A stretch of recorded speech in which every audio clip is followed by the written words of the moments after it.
nome do Pai, do Filho, do Espírito Santo. Amém. Amém. Rogai por nós, Santa Mãe de Deus, Para que sejamos dignos das promessas de Cristo.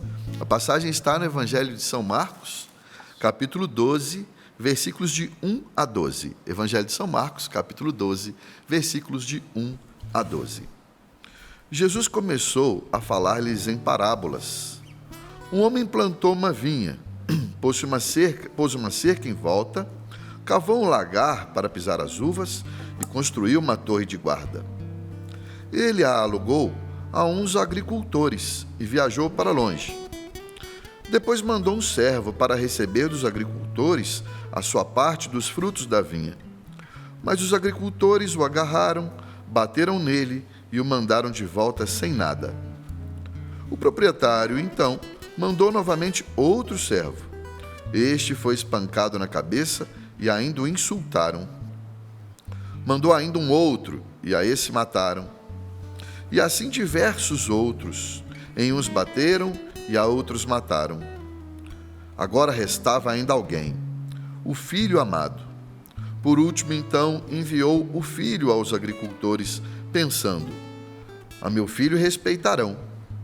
Mas aqueles agricultores disseram uns aos outros: este é o herdeiro. Vamos matá-lo e a herança será nossa. Agarraram o filho, mataram e o lançaram fora da vinha. O que fará o dono da vinha? Ele virá e fará perecer os agricultores e entregará a vinha a outros. Acaso não lestes na Escritura? A pedra que os construtores rejeitaram, esta é a que se tornou a pedra angular. Isto foi feito pelo Senhor e é admirável aos nossos olhos. Eles procuravam prender Jesus, pois entenderam que tinham contado a parábola com referência a eles. Mas ficaram com medo da multidão, por isso deixaram Jesus e foram embora. Esse texto é o famoso texto, uma parábola que Jesus contou dos agricultores assassinos ou dos maus arrendatários, né? O que acontece aqui nesse texto? Jesus está falando com os líderes religiosos de Israel, os chamados doutores da lei, aqueles que conduziam a religião do povo de Deus. E Jesus conta essa parábola, obviamente ele está falando de Deus. Deus é o dono dessa vinha. Deus é o dono da vinha porque a vinha representa o povo de Deus. E está dizendo: olha, o meu Pai, que foi quem fez o mundo, Ele é o dono desse povo. Ele emprestou esse povo para vocês. Ou seja, Ele deu a vocês a responsabilidade de cuidar desse povo. Mas vocês tomaram esse povo para si.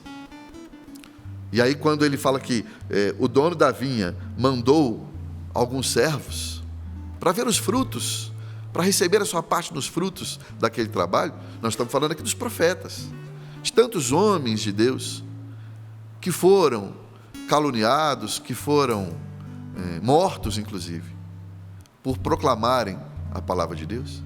E depois Jesus está falando dele mesmo, até que ele já está antecipando o que vai acontecer com ele. O pai manda o próprio filho, e aí matam também o filho. Por isso que diz no final do texto, olha, eles perceberam, eles, os doutores da lei, perceberam que Jesus estava falando deles mesmos. Mas veja bem, vamos agora entender esse texto fazendo a nossa meditação. Porque Jesus está falando aqui neste contexto para os doutores da lei. Mas eu te pergunto, e se essa parábola também estiver falando de nós? Porque esse é o papel da meditação na palavra de Deus. Nós temos que atualizar esse texto para hoje, para a nossa vida, né? E aí nós temos que entender o que é esse aluguel dessa terra aqui. Aqui a gente conhece no Brasil como arrendamento, né? Uma pessoa, quando ela recebe uma terra, ela pega uma terra que já tem um dono, o dono negocia, faz um contrato com uma ou mais pessoas dizendo o seguinte: olha, plantem nessa terra aqui, eu já deixo tudo pronto para vocês, porque foi isso que o dono da vinha fez. Ele construiu a vinha, ele fez a torre, ele fez o lugar próprio para se pisar nas uvas, para extrair dali o vinho. Ele deixou tudo prontinho e falou assim: agora eu alugo para vocês. Eu arrendo isso para vocês. E como é que vai se dar isso? Vocês vão ficar com uma parcela dos frutos da vinha, ou seja, do lucro dessa vinha, e uma parcela eu fico com ela, eu que sou dono dessa terra. Minha gente, isso é Deus. Deus que fez esse mundo. Deus criou o mundo. O Gênesis é maravilhoso, o primeiro capítulo do Gênesis. Diz que Deus criou todo o mundo e, por último, cria a nós, os seres humanos, cria o homem.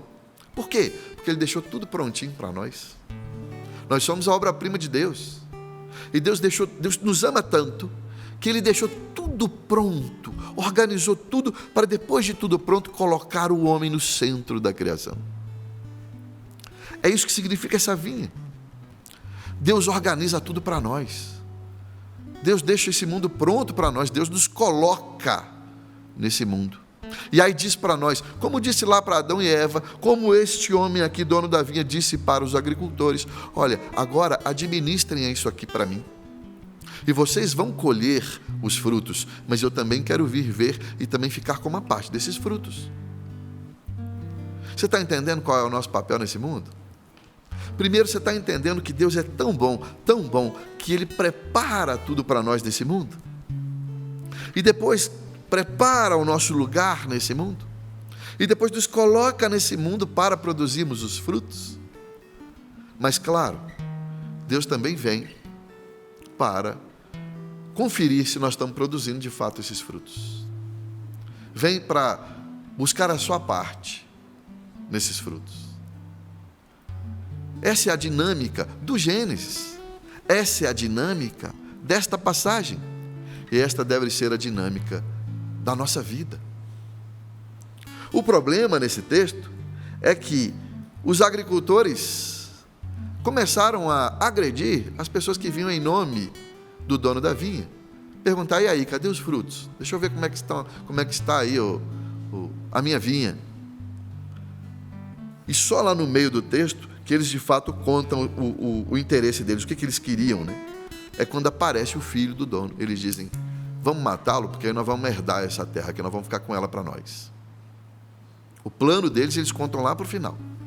Eles dizem: essa terra vai ser nossa, nós vamos dominar isso aqui.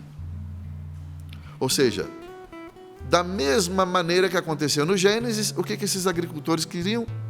Tomar o lugar de Deus, tomar o lugar do dono da vinha. E esse é o risco que nós também corremos. Nós corremos esse risco porque isso está lá no Gênesis, do pecado original. Isso está aqui representado nesse texto sobre os agricultores na vinha. Nós queremos tomar o lugar de Deus. Deus que preparou os lugares para nós. Deus que prepara o mundo para nós. Deus que nos coloca no lugar certo para produzirmos os frutos, mas nós que sabemos que é melhor para nós. Nós que sabemos, Deus não sabe. O nosso jeito é melhor que o jeito de Deus. Nós estamos querendo tomar o lugar de Deus. E toda vez que isso acontece, repete-se o que aconteceu lá com Adão e Eva e repete-se o que aconteceu aqui com os agricultores dessa vinha. Meu irmão, minha irmã, esse texto está nos mostrando, primeiro, que Deus é bom conosco, que Deus nos ama. Ele prepara para nós um lugar. Ele nos dá as condições para produzirmos os frutos. Veja, esse homem aqui preparou toda a vinha primeiro, construiu tudo primeiro para depois alugar a vinha. Deus primeiro construiu o mundo, capítulo 1 do Gênesis, preparou todo o jardim, um jardim maravilhoso, e só depois colocou lá o homem e a mulher. Deus prepara tudo para nós. Deus nos dá as condições de produzirmos os frutos. O problema está quando nós queremos assumir o lugar de Deus, porque nós não somos donos da vinha, nós somos administradores dessa vinha, nós somos administradores dos bens que Deus nos concede nesse mundo. Nós não somos donos. O problema é quando nós achamos que somos donos, e aí nós queremos nos colocar no lugar de Deus. Todas as vezes que nós queremos tomar o lugar de Deus, nós estamos repetindo o que aconteceu com Adão e Eva no Gênesis, e nós estamos repetindo o que aconteceu com esses agricultores nessa vinha. A gente já sabe que vai dar errado, né? A gente que sabe as histórias bíblicas, a gente já sabe que isso vai dar errado. Mas a gente, infelizmente, ainda insiste em achar que nós sabemos mais que Deus, em achar que do nosso jeito é melhor que do jeito de Deus, em querer fazer a nossa vontade e não a vontade de Deus. E aí a gente sabe que as coisas não vão dar certo, né? E interessante que quando nós queremos tomar o lugar de Deus, achamos que sabemos mais do que Deus, a primeira coisa que a gente faz é parar de rezar. Porque para que eu vou rezar se eu já sei o que é melhor para mim? Eu rezo principalmente para ouvir a vontade de Deus, para saber o que Deus tem para mim. Mas se eu já sei o que é melhor para mim, para que eu vou rezar? E assim eu vou me distanciando de Deus. Deus não se distancia de mim, mas eu vou me distanciando de Deus, assim como Adão e Eva. Eles foram se distanciando de Deus, assim como esses homens foram se distanciando do dono da vinha. Esse é o problema, e nós precisamos solucionar isso, né? Afinal de contas, nós já sabemos o resultado da história. Nós já sabemos que esse não é o caminho, porque à medida que eu vou me afastando de Deus, eu vou, como esses homens aqui da vinha, também matando Jesus da minha vida. Eu vou matando Jesus dentro do meu coração. E Jesus é a fonte da vida. Por isso que nós precisamos ter claro que Deus é o dono da vinha. Ele é o dono da nossa vida. É Ele que manda, minha gente. Ele é o Senhor. Ele que sabe das coisas. Ele que sabe o jeito certo de fazer as coisas. Porque Deus é bom. Deus nos ama. Olha que maravilha. Ele preparou os nossos lugares. Ele preparou um lugar para nós. Mas quando nós não reconhecemos como dono da vinha, quando nós nos colocamos como donos da vinha, a coisa vai dar errado. A gente já sabe. O texto bíblico já nos mostra. Por isso nós precisamos reconhecer. É o primeiro ponto. Reconhecer que Deus é o dono da vinha. Ele é o dono da nossa vida. Ele é o Senhor da nossa vida. Nós precisamos declarar isso. Declarar: Jesus é o Senhor. Deus é o Deus criador de todas as coisas. Deus me ama. São coisas que às vezes a gente esquece, né? De proclamar, de dizer na nossa vida, de afirmar isso. E assim a gente começa a entender melhor que nós não somos donos de nada, nós somos administradores. Administradores dos dons que Deus nos concede, administradores dos bens que Deus nos concede. Nós somos, e temos que ser bons administradores. Produzir frutos, Deus nos dá as condições para produzirmos frutos. Mas você pode perguntar assim: Denis, tá, tudo bem, eu entendi, eu sou um administrador da vinha do Senhor, eu não sou dono, é Deus que é. Mas que vinha é essa? Qual é a minha vinha? Onde é o meu lugar? E aí eu vou falar especificamente para nós leigos. Nós leigos, nós somos leigos por vocação. Porque muita gente acha que quando fala de leigo, é uma subcategoria na igreja. Não. Existe a vocação para a vida religiosa, a vocação sacerdotal, e existe a vocação do leigo. Entenda uma coisa: você não é leigo por falta de opção. Você é leigo por vocação. Foi Deus que te chamou, Ele que te colocou nesse lugar. E se você é leigo, você precisa ter claro qual é a sua vinha, porque é o lugar onde você vai produzir frutos. Talvez você não está produzindo fruto porque você está tentando cavar numa vinha que não é a tua. Né? O leigo que cisma de querer ser padre. O sujeito é pai de família, trabalha, mas quer ter uma vida de padre. Você está cavando com a enxada no lugar errado, meu filho. Você não vai produzir fruto desse jeito. E a sua vinha está lá, sem produzir fruto. E Jesus vai te cobrar por ela. O dono da vinha vai vir te perguntar: cadê os frutos na tua vinha? O que você está mexendo na vinha do outro? Então entenda, o leigo tem uma vocação. Se nós somos leigos, nós temos a nossa vinha. E eu vou te falar de 3 lugares específicos, os 3 lugares mais importantes, que são a sua vinha, você que é leigo. E por ordem de importância, tá? A sua primeira vinha é a sua família. ela é a sua primeira e mais importante vinha. É o principal lugar que você tem para produzir frutos. Se você é leigo, a sua igreja se chama família, porque a família, a igreja chama de igreja doméstica. É lá que você tem que produzir os seus principais frutos. E isso é maravilhoso. Entenda. Um dia Deus vai vir, o dono da vinha vai vir e falar assim: meu filho, eu preparei para você essa vinha.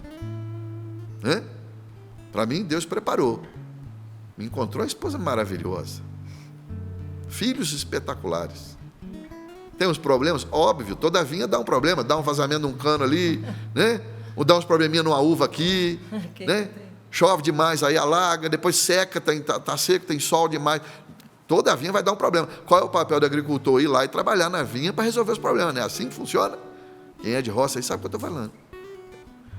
Então a gente tem que ir lá cultivar a vinha. Mas quando eu olho a minha vinha, por mais problemas que tenha na minha vinha, eu falo, que maravilha essa vinha que Deus me deu para administrar, porque ela não é minha. E um dia Jesus vai chegar diante de mim e falar assim: meu pai mandou vir aqui ver os frutos da vinha. Eu tenho que apresentar para ele, principalmente a minha esposa e os meus filhos. Porque a igreja diz que a família é a célula vital da sociedade. Sem família, gente, não existe sociedade. O mundo acaba. É isso. A família tem uma importância maravilhosa. Então veja a sua responsabilidade com a sua família. A família é importante para a pessoa, para a formação de uma pessoa. Porque é na família que você vai criar o ambiente necessário, especialmente o pai e a mãe vão criar o ambiente necessário para o desenvolvimento da criança. E também a família é importante para a própria sociedade, porque é na família que a gente aprende a viver em sociedade, sabia? A família é a primeira sociedade que a gente vive. Numa família, quanto mais bem estruturada, com muito amor, por mais problemas que existam nela, lembra? Mas se você dedica a sua missão à sua família, você está fazendo um bem para as pessoas da sua casa, mas também para o mundo. Porque se a família é a primeira sociedade em que a gente vive, é ali que a gente aprende a viver em sociedade. Uma pessoa que vive bem em família, depois vai saber, quando crescer, viver bem em sociedade. Olha, porque eu venho de uma família numerosa. Nós somos 5 irmãos. Então, éramos 7 pessoas em casa. Eu sou o mais novo de 5 irmãos. Então, imagina, eu aprendi a viver em sociedade ali, Eu não podia ir lá e pegar, por exemplo, uma camiseta do meu irmão, a camisa do meu irmão, sem pedir. Senão o bicho pegava. Então, eu tinha que aprender. Vai pegar algo que é do outro? Peça emprestado. E se ele disser não, aprenda a conviver com não. Você está sendo educado para viver lá na sociedade. Eu não posso chegar agora na minha vida, ver uma coisa, o sapo tem ali uma coisa, eu vou pegar. É crime, é roubo. Então, na família você aprende coisas que parecem básicas, né? Mas que te ensinam a viver em sociedade. Lá em casa, 7 pessoas, família muito simples. No domingo, às vezes tinha aquela maravilhosa macarronada, frango com macarrão, né? A macarronada e o frango. 7 pessoas. Às vezes, por conta dos horários, alguns vinham almoçar um pouco depois. E aí a gente tinha que comer sabendo, eu vou comer, mas eu tenho que saber quantos vêm depois de mim, porque a comida tem que dar para todo mundo. Né? Você aprende a dividir, você aprende a pensar no outro. Os irmãos, uma hora ou outra, se estrepam, né? Dá uma briga, não dá? Coisa de irmão. Mas você aprende a não se vingar, você aprende a fazer as pazes. Meus pais nunca aceitaram que um irmão ficasse sem falar com o outro. Nunca. Ele podia brigar, brigava, mas depois ficar um sem falar com o outro, jamais. Eles não aceitavam isso. E aí você aprende a fazer as pazes, meu filho. Você aprende a perdoar, ser perdoado. Está vendo? Por isso que a família é tão importante. Por isso que a sua responsabilidade na sua família é gigante. Por isso que é vocação, é a vinha que você tem que cuidar. Sendo muito prático, né? Porque às vezes eu percebo tanta gente parado na vida, porque fica numa vinha que não é a dela. Insiste numa vinha que não é a dela. E não cuida da própria vinha. Ou fica olhando para a vinha do outro, né? Nossa, tem tanta uva lá na casa da Paula, olha, família linda, as filhas, o marido, olha que maravilha. Fica olhando para... E esqueço de olhar para a minha. Eu posso ir lá na Paula e falar, Paula, estou vendo que você educa suas filhas tão bem, me ajuda? É outra coisa. Aí eu vejo que está dando certo e peço ajuda. Outra coisa é ficar olhando, ai, que linda a vinha da Paula, e esqueço da minha. Eu preciso, porque Deus não vai me cobrar pela vinha da Paula. Deus vai me cobrar pela minha. Deus vai me perguntar, cadê os frutos da sua vinha? Você está dando fruto na sua vinha, na sua casa? Como é que anda a sua relação com seu marido, com a sua esposa e com seus filhos? Com seus pais? Ontem eu fiquei mais de uma hora falando com a minha mãe no telefone. Minha mãe mora lá em Minas. Beijo, mãe. É também responsabilidade dela, também faz parte da minha vinha. Os meus irmãos. Segundo lugar da sua vinha é o seu trabalho. Primeiro a família vem em primeiro lugar. Depois o seu trabalho. Você é leigo, esqueceu? Você é leigo. O segundo lugar é o seu trabalho. Porque é no seu trabalho também que você vai colocar a mão na massa. A igreja diz que os leigos são a linha de frente da igreja. Por quê? Porque nós estamos inseridos na sociedade, meu filho. O campo de trabalho do leigo é o mundo. Nós estamos inseridos nesse mundo. Nós levamos Deus para esse mundo. E vou dizer mais, o trabalho faz parte da sua identidade. Se você for dizer, eu sou filho de Deus, você tem que trabalhar. Por isso que São Paulo falava assim, aquele que não trabalha, não deve comer. Claro, aquele que podendo trabalhar, tá bom? Aquele que podendo trabalhar, tendo as condições para trabalhar, mas é o famoso vagabundo, que não quer trabalhar, ele não pode comer. Por quê? Primeiro porque você está dando problema para aquela que é a sua maior importância na vida, que é a sua família. Porque a primeira coisa, a gente trabalha primeiro por uma questão objetiva, tá? 2 critérios do trabalho, objetivo e subjetivo. Vamos lá. Critério objetivo do trabalho, você tem que pagar a conta. Você tem que sustentar a sua família, né? Boleto. É boleto para pagar. Eu pago aluguel, pago água, pago luz, telefone, combustível, comida, farmácia. Agora mesmo, antes de vir para cá, eu tive que correr lá na farmácia. Meu filho está lá com febre. Tive que ir lá correr na farmácia. Você tem que pagar a conta, meu filho. A sua responsabilidade é a sua família, lembra? E também por um critério subjetivo. Porque você é imagem e semelhança de Deus. E Deus sempre trabalhou. Tem gente que acha que o trabalho é um castigo. Porque teve o pecado original e Deus falou, agora vocês vão ganhar o pão com o suor do rosto de vocês. Aí acha que o trabalho então é um castigo. Não. O trabalho vem antes.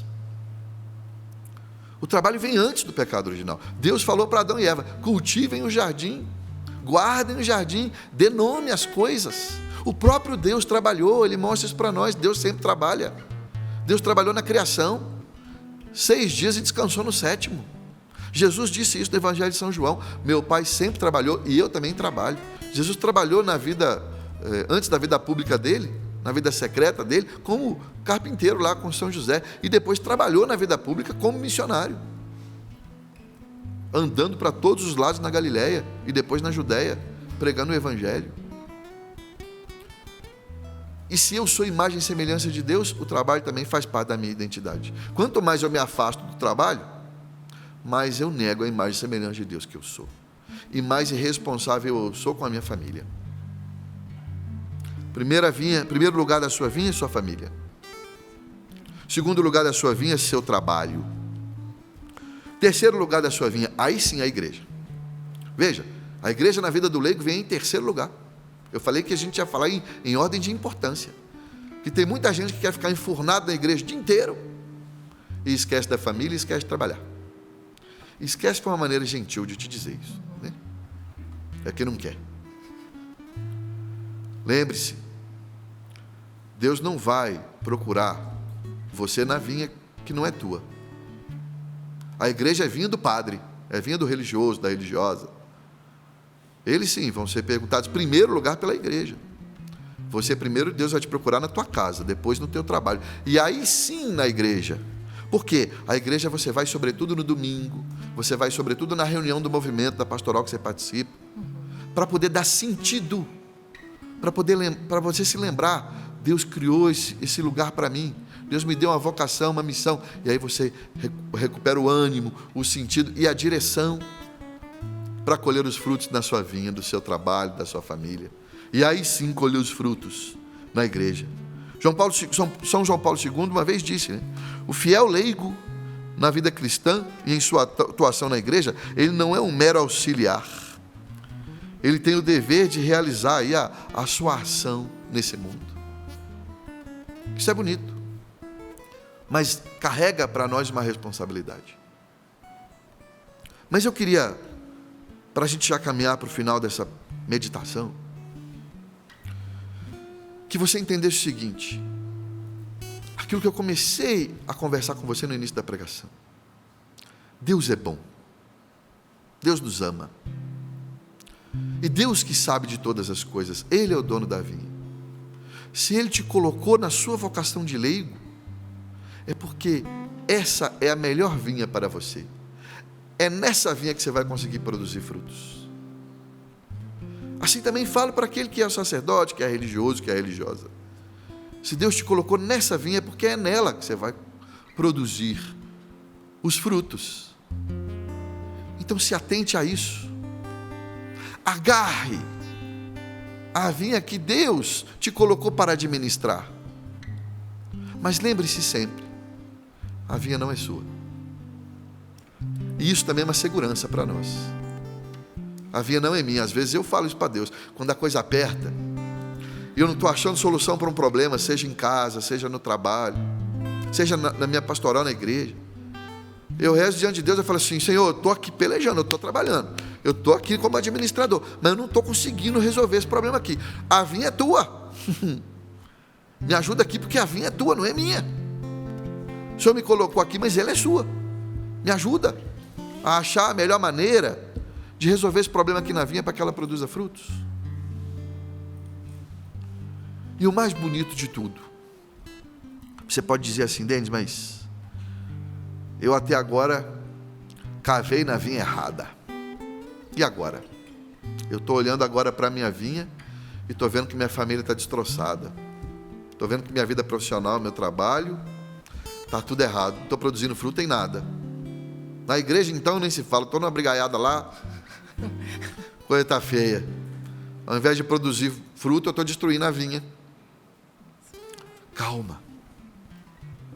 Eu vou dizer para você algo que o Papa Francisco disse: Deus não se vinga. O Papa Francisco, quando comentou esta passagem no Ângelus, se eu não me engano em 2017 ou 2018, agora me fugiu da memória, acho que 2017, ele disse assim: olha, mesmo se tiver dado tudo errado na sua vinha até agora, se você não tiver sido um administrador tão bom, calma. Deus não se vinga, porque Deus ama. Deus espera para nos perdoar. Deus espera para nos abraçar. Então calma. Mas tenha consciência, olhe para a tua vinha. Vai dar trabalho colocar a vinha para produzir fruto? Vai. Mas faça isso. Começa, ainda que devagar, sem desespero.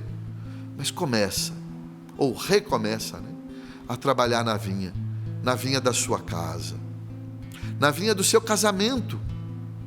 Começa ali, coloca um adubo aqui, água ali, uma planta aqui, conserta uma cerca aqui. Na vinha do relacionamento com seus filhos. Ah, mas meus filhos já cresceram. Mas eles são seus filhos. Eles fazem parte da sua vinha. Começa de novo, coloca um adubo aqui, conserta um terreno ali, pega a enxada e limpa a sujeirinha do terreno aqui. No trabalho, mesma coisa.